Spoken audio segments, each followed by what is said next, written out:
The Clinton Foundation is bogus. According to the Daily Caller, FBI agents raided the home of a recognized Department of Justice whistleblower who privately delivered documents pertaining to the Clinton Foundation and Uranium One to a government watchdog.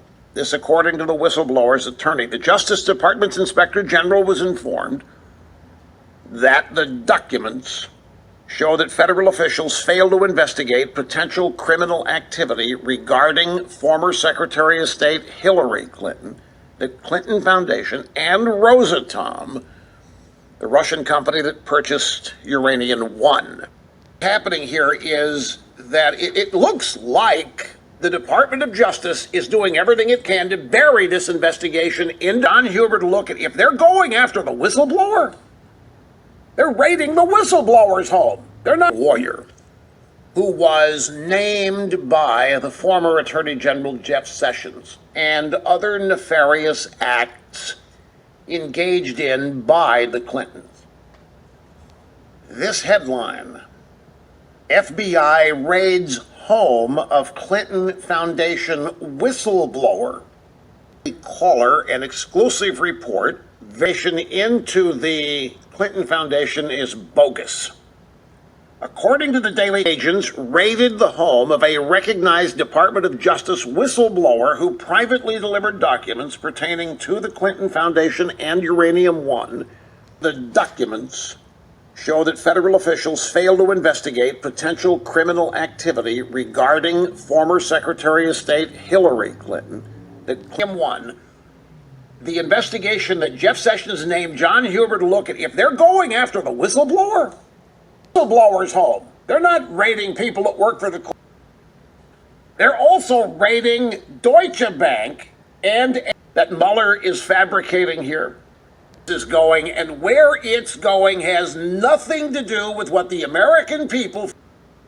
This isn't about tampering with votes. This isn't about Russian collusion. Is not conducting a criminal investigation. He is conducting an opposition research operation that's no different than a Democrat Party or an opposing political party would run against on a opposing candidate. I think, no, Mueller is not going to do that.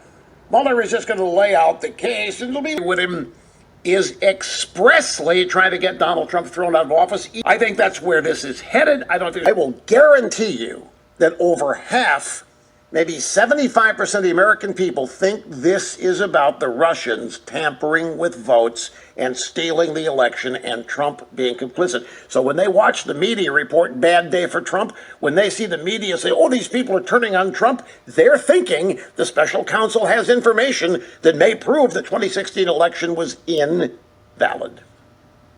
Guarantee you that's what they're thinking. That's why this is such an outrage.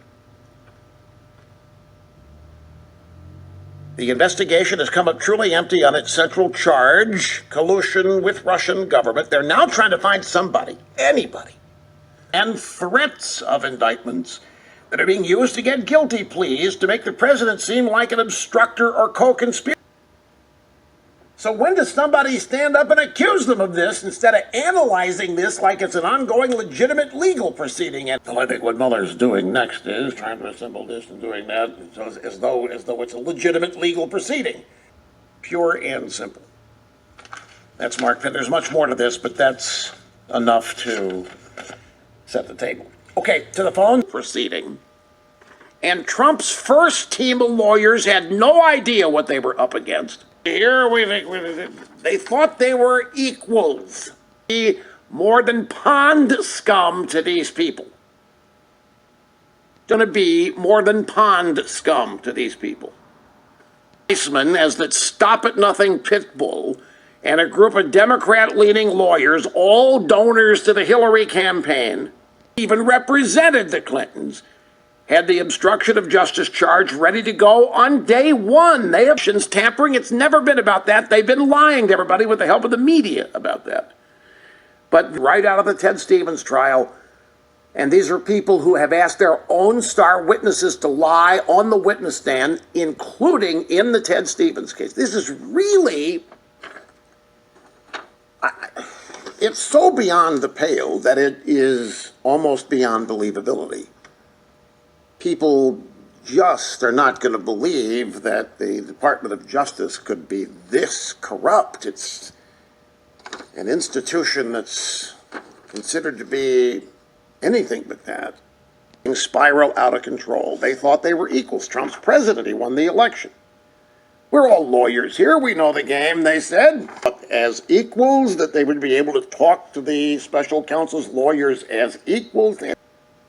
What they're up against. Bush Republicans never knew what they were up against. Some of the time. And Rudy's the closest thing to a pit bull Trump has.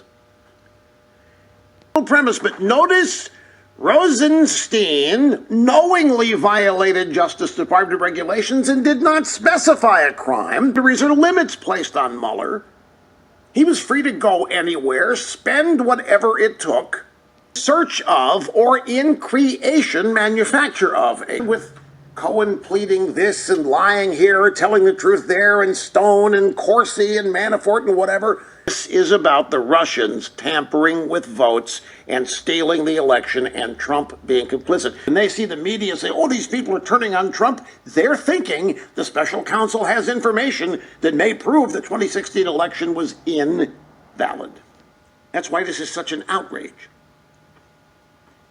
With Russian government, they're now trying to find somebody, anybody, who had any contact with Julian Assange through the indictments and threats of indictments that are being used to get guilty pleas. So conspirator, they are literally creating the crime.